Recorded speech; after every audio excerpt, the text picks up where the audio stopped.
চলো, যা গরম পড়েছে না, মানে শুধু ভাত খাওয়াই যাচ্ছে না। তো যদি ধরো বাড়িতে এরকম ধরনের গুড়ের জুড়ি আমের আচার করা হয় তো কেমন হয় বলো?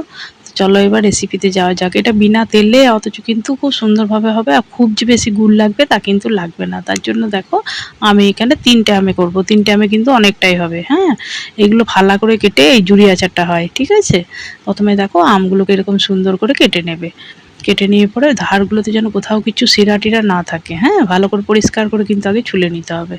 ছুলে পরে এরকম ধরনের ক্লিন করে নেবে, ঠিক আছে? দেখো এইরকম করে সব আমগুলোকে কিন্তু আমি ছুলে নিচ্ছি। এবার চলো এখানে দেখো যেটা বলছি সেটা হচ্ছে যে চিনিটা কিন্তু এখানে ছোটো বাটির 1 বাটি দিয়েছি, তার সঙ্গে সামান্য অল্প জল দিয়ে দিয়েছি। হ্যাঁ, তার মধ্যে আমি এখানে দেবো হাফ বাটি মতো গুড় দিচ্ছি। তোমরা এবার মিষ্টিটা একটু বাড়ি কমিয়ে নিতে পারো, তবে চিনি গুড় মেশানোর কারণ হচ্ছে শুধু যদি তোমরা চিনি দিয়ে করো না, এটা কিন্তু বছর ধরে থাকবে না, নষ্ট হয়ে যাবে। খেয়াল রাখবে এটাতে যদি গুড় মেশাও তাহলে কিন্তু এটা বছর ধরে থাকবে, ঠিক আছে? ওই জন্যই কিন্তু চিনি গুড় মিশিয়ে করছি, কারণ অনেকে শুধু গুড়টা পছন্দ করেন না, সেই হিসাবের জন্য, ঠিক আছে? খেয়াল রেখো কোনো কিছু ভিনিগার টিনিগার কোনো কিছু দেওয়ার দরকার নেই, মাঝে মাঝে রোদে দিয়ে দিও তাহলেই হবে। এবার দেখো গুড়টা কিন্তু অনেকটা ফুটে এসছে। এবার সেই অবস্থায় এবার তাকে আমি আমগুলোকে কুচি ছাড়িয়ে ছাড়িয়ে এরকম ফালা ফালা করে কেটে নেবো, ঠিক আছে? এই যে দেখো এরকম হাফ ফালা করে কেটে কেটে এবার দেখো জুড়ি জুড়ি করে আলু ভাজার মতো করে কেটে নিতে হবে। এই যে দেখো উপর পোর্শনটা কেন জুড়ি জুড়ি করে কাটা হয় এটা, কারণ তাহলে রসটা না ভেতর পর্যন্ত ঢুকে যায়, ঠিক আছে? তবে অবশ্যই কিন্তু আমটা না আঠিযুক্ত যেন হয়, কিন্তু আমটা খেয়াল রাখবে পেকে যেন না যায়। পাকা আমে কিন্তু এইসবগুলো ভালো হয় না, কারণ এগুলো বছর ধরে রাখবে তো, পাকা আম হলে কিন্তু নষ্ট হয়ে যাবে তাড়াতাড়ি। এবার দেখো কিছুক্ষণ কিন্তু জলের মধ্যে একটু ভিজিয়ে রেখে দেবে, তাহলে আমের যদি ভেতরে কষটা থাকে তাহলে সেটা কিন্তু আর মানে আমের কষটা কিন্তু জলের সঙ্গে বেরিয়ে যাবে। এই যে দেখো এরকম করে জুড়ি জুড়ি জুড়ি জুড়ি করে কেটে নেবে। খেয়াল রেখো মানে ফাঁক করে যেন কেটে বার করে দিও না। ওই জন্য বলছি আঁটিযুক্ত যদি হয় তাহলে কিন্তু সুবিধা হয়।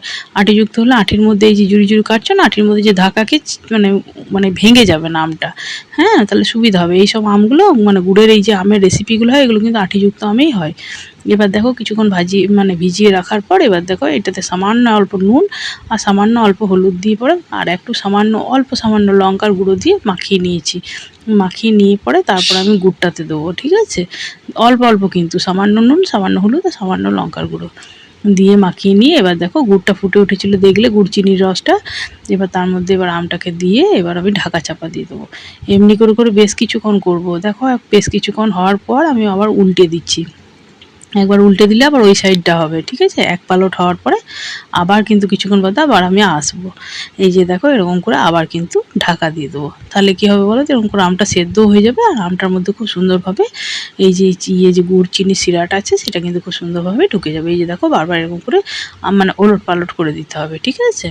এই যে দেখো এরকম করে খুন্তির সাহায্যে ওলট পালট করে এরকম করে করে ওই যে দেখো কড়াইয়ের ধারে ধারে আমার দাগটা আছে, কতটা আমার গুড়টা ছিল, তো গুড় চিনি শিরাটা কতটা কমে কমে দেখো কতটা হয়েছে, ধারটা দেখে নাও ভালো করে। ওই জন্য আমি কিন্তু মানে খুন্তির সাহায্যে মানে পরিষ্কার করে দিইনি, যাতে তোমরা বুঝতে সুবিধা হয় বলে ওই যে দেখিয়ে দিচ্ছি। অতটা ছিল ফুটে ফুটে ফুটে ফুটে ওরকমভাবে মরে এসছে। একবারে তুমি মেরে দিও না, তাহলে কিন্তু মানে খুব শক্ত হয়ে যাবে। এরকম অবস্থায় কিন্তু এবার নামিয়ে নেবো, আর বেশিক্ষণ রাখবো না। তবে তার আগে একটা কাজ করতে হবে, সেটা হচ্ছে ভাজা গুঁড়ি করবো। ভাজা গুঁড়িটার জন্য ধনে দিয়েছি আর এখানে 5 ফোড়ন দিয়েছি আর শুকনো লঙ্কা দিয়েছি। দিয়ে শুকনো মানে কড়াইয়ের মধ্যে নেড়ে চেড়ে একটু গুঁড়ো করে নেবে, ঠিক আছে? গুঁড়ো করে পরে এই যে দেখো একটু কালো কালো মতো যখন হবে দেখবে খড়ে গিয়েছে, তখন ওইটাকে একটু থেতো করে নেবো। তাহলে কিন্তু টেস্টটা না আরও বেশি সুন্দর হয়, ঠিক আছে? ভাজা গুঁড়ি দিয়ে এরকমভাবে করলে পরে দারুণ সুন্দর লাগে। অথচ বিনা তেলে করছি, ওইটা মানে অনেক সময় গুড় আমটা দেখবে তেল দিয়ে হয়, কিন্তু একটু বিনা তেলে করছি। এবার দেখো এরকম ধরনের করে কিছুক্ষণ আবার একটু নেড়ে চেড়ে নেবো, তাহলে খুব সুন্দরভাবে মজে যাবে, ঠিক আছে? তাহলে দেখবে বছর ধরে থাকবে। মাঝে মাঝে একটু রৌদ্র দিয়ে দিও আর কাঁচের জায়গা তো অবশ্যই রেখো। আর হ্যাঁ, আমার চ্যানেলটা কেমন লাগছে অবশ্যই কমেন্ট বক্সে জানিও। যদি ভালো লাগে তো চ্যানেলটাকে লাইক সাবস্ক্রাইব শেয়ার করো, পাশে থেকো, পাশে থাকা বেল আইকন বাটনটাকে অন করো, বন্ধু বান্ধবদের সঙ্গে একটু বেশি বেশি করে শেয়ার করো। এবার দেখো এগুলোকে আমি তুলে তুলে দেখিয়ে দিচ্ছি। ওপর থেকে দেখো আমি গুড়ের ইয়েটা দিয়ে দিয়ে দেখিয়ে দিলাম যে কত সুন্দর হয়েছে। অবশ্যই জানাবে, বন্ধুদের সঙ্গে একটু বেশি বেশি শেয়ার করো।